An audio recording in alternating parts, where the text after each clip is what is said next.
안녕하십니까. 글로벌 밀리터리 뉴스입니다. 5월 18일 우크라이나 전황 전달하겠습니다. 평소와 마찬가지로 하루 전 5월 17일의 우크라이나 전선 실시간 교전 상황과 러시아 국방부의 1일 전황 브리핑을 전달합니다. 전달 후 간략한 정리 및 상황 평가를 하도록 하겠습니다. 이어서 최근의 우크라이나 전선 전체 동향을 정리하며 방한한 우크라이나 영부인이 우리나라 박진 외교부 장관을 만난 소식과 러시아가 키우 및 오데사를 공습한 내용 전합니다. 마지막으로 바흐무트 상황 전하겠습니다. 실시간 교전 상황입니다. 5월 17일 실시간 교전 상황. 우크라이나군은 쿠르스크 국경 마을에 대해 포격을 계속합니다. 포탄 파편이 고르디이브카 및 트로이츠코이의 송전선에 피해를 입혔습니다. 폭발물을 탑재한 카미카제 드론이 칼루가 인근 고속도로에 추락했습니다. 드론은 타로이노 마을 근처에서 추락하여 폭발했습니다. 브리안스크 지역의 러시아 국경 수비대는 2대의 우크라이나 공격 드론을 격추하였습니다. 드론들은 국경 근처 스베스키 지구와 벨라야 베로즈카 마을 인근에서 탐지되어 무력화되었습니다. 벨고로드의 국경 지역에 대한 정기적 포격이 계속됩니다. 스타리 마을이 우크라이나 부다키르 외곽에서 포격을 받았습니다. 다행히 12발의 포탄은 목표물을 타격하지 못했습니다. 바흐무트스 쪽에서 바그너 PMC 돌격 분대가 도시의 마지막 우크라이나군 거점을 공격하기 시작했습니다. 현재 유빌레이나 거리 뒤편에 위치한 소위 도미노 요새 지역은 강력한 포격을 받고 있습니다. 측면에서는 상황이 여전히 어렵습니다. 우크라이나군 사령부는 계속해서 새로운 부대를 전투에 투입하고 있습니다. 러시아군은 차례로 차시브야르와 코스티안티니우카로 향하는 도로를 공격하여 적의 보급로를 차단하려고 합니다. 우크라이나 포병은 도네츠크의 전선 지역에 대한 타격 강도를 크게 높였습니다. 도네츠크, 호리오카 및 야시노바타가 포격을 받았습니다. 그 결과 5명이 사망하고 최소 15명이 부상을 당했으며 수십 채의 주거용 건물이 파괴되었습니다. 자포리자 지역에서는 우크라이나군 포병 공격 횟수가 날마다 증가하고 있습니다. 다시 한번 토크막, 폴로이 및 주변 마을이 포격을 받았습니다. 주거용 건물이 파괴되고 최소 2명이 부상을 당했습니다. 러시아군은 미콜라이오의 우크라이나 산업시설에 미사일 공격을 실시했습니다. 일부 보고에 따르면 무기창고와 조선소 지역이 파괴되었습니다. 이상입니다. 오늘 실시간 교전 상황에서는 우크라이나군의 일상이 된 쿠르스크 및 도네츠크에 대한 포격을 전했습니다.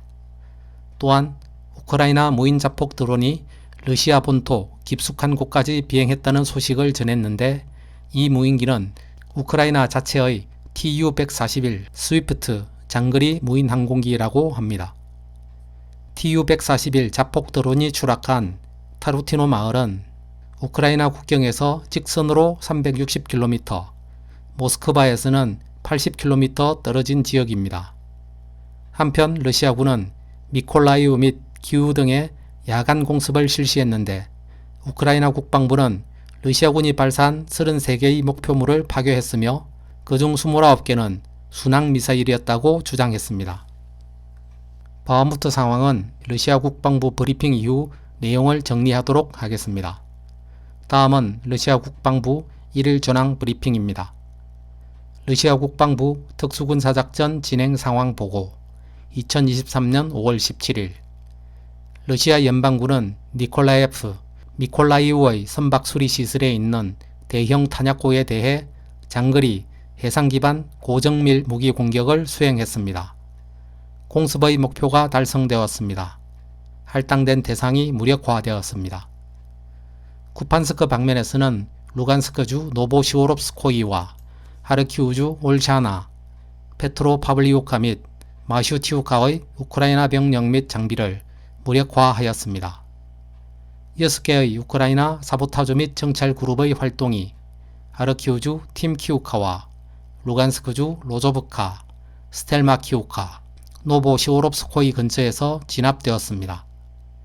우크라이나군의 손실은 최대 115명의 병력, 2대의 장갑 전투차량, 7대의 자동차, 한문의 MSTAB 곡사포였습니다.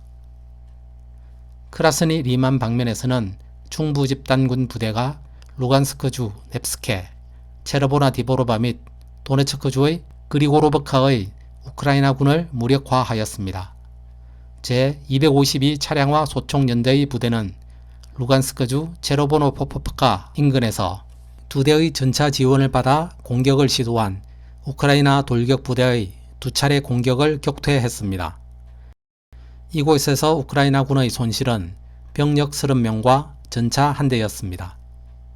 크라스니 리만 방면에서 우크라이나군의 손실은 병력 70명 이상, 전차 1대, 장갑차 2대, 아카치아 자주포 1문, D30 곡사포 1문이었습니다. 도네츠크 방면에서는 돌격 분대가 바흐무트 서쪽 지역에서 적과의 전투를 계속했습니다. 남부 집단군의 부대는 돌격 분대의 측면에서 적을 제지했습니다. 가장 어려운 상황은 크라스노이와 보그다노브카 지역으로 우크라이나군의 7차례의 공격을 격퇴했습니다. 공수부대의 공격적인 행동으로 인해 보다 유리한 방어선을 확보하게 되었습니다. 남부 집단군의 작전 전술 및 육군 항공, 포병 및 중화염 방사기 시스템 부대는 코스티안티니우카 및 크라스노이 인근의 우크라이나군을 무력화하였습니다. 항공은 바흐무트로 7번 출격했으며 그룹의 포병은 64번의 포격 임무를 수행했습니다. 도네츠크 방면에서 적의 손실은 최대 360명의 우크라이나 군인과 용병, 4대의 병력 수송 장갑 차량, 5대의 장갑 전투 차량, 2대의 자동차, 한문의 영국제 L119 곡사포, 한문의 거보지디카 자주포였습니다. 우크라이나군 제110 기계화 여단의 탄약고 한 곳이 아브디우카 근처에서 파괴되었습니다. 미국제 ANTPQ-50 대포병 레이더 한 기가 스투포츠키 인근에서 파괴되었습니다. 남부 도네츠크 및 자포리자 방면에서는 동부 집단군 부대가 도네츠크주 파브로프카, 쉐버첸코, 체르노보이, 벨리카 노보시올카와 자포리자주 노보다닐리우카 및 말라 토크마크카 인근의 우크라이나군에 화력 공격을 가했습니다. 우크라이나군의 손실은 최대 150명의 군인, 2대의 장갑차, 6대의 자동차, 1대의 D30 곡사포였습니다. 헤르손 방면에서는 40명의 우크라이나 군인, 장갑 차량 2대, 차량 3대, 그보즈티카 자주포 2문, MSTAB 자주포 1문이 무력화되었습니다. 러시아군의 작전 전술 및 육군 항공, 포병은 83개의 우크라이나 포병 유닛과 112개 지역의 우크라이나 병력과 장비를 공격하였습니다. 우크라이나 썬더 전술 그룹의 지휘소 한 곳이 헤르손에서 타격을 받았으며 제44 포병여단의 지휘소 한 곳도 자포리자주 프레오보라첸카에서 피격되었습니다. 헤르손주 벨리키스메에 위치한 우크라이나군 특수부대의 관촉소 한 곳이 타격을 받았습니다. 방공시설은 9발의 하이마스 로켓 추진체를 요격했으며 19대의 무인기를 자포리자주 추바루요버카, 하르키우주 벨리카 비셀록, 도네츠크주 도네츠 및 스타로 멜리노브카와 루간스크주 콜로미치아 등에서 격추되었습니다. 이상 러시아 국방부의 5월 17일자 1일 전황 브리핑이었습니다. 앞의 내용을 바탕으로 이날 하루 우크라이나군의 손실 현황을 정리하면 사상자는 총 735명이 발생했습니다. 쿠판스크 방면에서 115명, 크라스니 리만 방면 70명, 도네츠크 방면 360명, 남부 도네츠크 및 자포리자 방면 150명, 헤르손 방면 40명입니다. 5월 11일 우크라이나군이 공세를 지한 이후로 전선에서의 병력 손실 규모가 꽤 커졌습니다. 도네츠크 전선이 격전지로 항상 우크라이나군의 병력 손실이 많았는데 최근에는 쿠판스크와 자포리자 전선에서 병력 손실이 크게 증가하였습니다. 우크라이나군의 군사 장비 손실은 무인기 19대, 전차 및 기타 장갑 차량 30대, 야포 및 박격포 9문, 특수군사 차량 34대입니다. 항공기, 헬리콥터, 방공 미사일 시스템 및 MLRS의 손실은 기록되지 않았습니다. 무인기는 이날도 많이 격추되었으며 특히 전차 및 장갑차의 격파 수량이 30대로 꽤 많은 수가 파괴되었습니다. 다음은 오늘 상황을 포함하여 우크라이나 전선 전체 동향을 정리해 보겠습니다. 지난 수일간 우크라이나군은 춘계 대공세라고 일컬을 만큼 대규모 병력 기동을 벌였는데 이날의 상황을 살펴보면 바흐무트 외곽 지역을 제외하고 공세가 잠시 주춤한 것으로 보입니다. 이에 반해 러시아군은 꾸준히 우크라이나 전역에 드론 공격은 물론 미사일 공습을 가하고 있습니다. 오늘은 특히 전선에서 다소 떨어진 미콜라이우를 공습했는데 이젠 우크라이나 군수시설 및 탄약 창고에 대한 표적 공격을 실시하는 것으로 보입니다. 한편 오늘 러시아 측 텔레그램에서는 우크라이나군이 자포리자 및 드니프로페트롭스크 방면에 병력이 점점 더 늘어나 최대 5만 5천 명이 집결하고 있다는 소식을 전했습니다. 지난 4월 27일자 우크라이나 전황 뉴스에서 자포리자에 1만 5천 명이 집결했다고 전한 바 있는데 약 3주 만에 3만 명의 병력이 늘어났습니다. 자포리자 방면은 마리오폴이나 크리미아 반도를 타겟으로 할 수 있는 전략적인 지역으로 어떤 방향이든 이곳에서 병력의 출발이 있을 것으로 예상됩니다. 다음은 우리나라를 방문한 우크라이나 영부인이 박진 외교부 장관을 만난 소식입니다. 한국의 국내 매체는 한국을 방문한 우크라이나 올레나 젤렌스카 대통령 영부인이 5월 17일 박진 외교부 장관을 만나 우크라이나에 대한 구급 후송 차량 등 인도적 지원 및 우크라이나 재건 협력 방안 등을 논의했으며 한국은 우크라이나에 지뢰 제거 장비와 이동식 엑스레이 기기를 지원할 것이라고 보도하였습니다. 이에 우크라이나 언론은 관련 내용을 보도하면서 한국이 우크라이나에 80억 달러의 차관을 지원할 것이라고 덧붙였습니다. 군사 장비나 탄약 등에 대한 내용은 없었습니다. 다음은 러시아의 키우 및 오데사 공습권 전합니다. 먼저 러시아 텔레그램과 우크라이나 뉴스에 게시 또는 보도된 내용입니다. 러시아 측 텔레그램 현지 시각 5월 18일 오전 우크라이나 전역에 공습 경보가 장시간 발령되었습니다.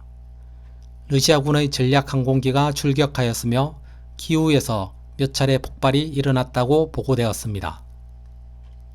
러시아 측 텔레그램 2. 오데사 외곽에 매우 강력한 도착이 보고되었으며 아마도 KH-22 미사일일 가능성이 있습니다. 오데사의 크라노셀카 마을이 피격되었습니다.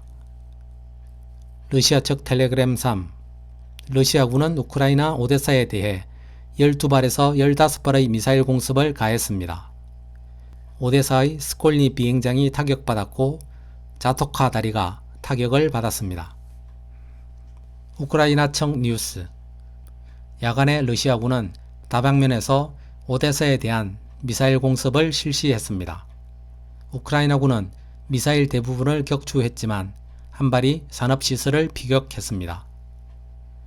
오데사 국제공항의 스콜니 비행장에는 우크라이나군의 드론 창고가 있으며 크리미아 반도에 대한 미사일 및 드론 공습을 가하는 데 활용되는 곳입니다. 이곳에 러시아군이 표적 미사일 공습을 가한 것으로 보입니다. 다음은 마지막 내용으로 바흐무트 상황입니다. 오늘 구독자 몇 분께서 바흐무트가 바그너 그룹에 의해 완전 함락되었다는 댓글을 달아주셨습니다. 이에 러시아 측 텔레그램과 우크라이나 뉴스, 트위터 등을 찾아보았습니다.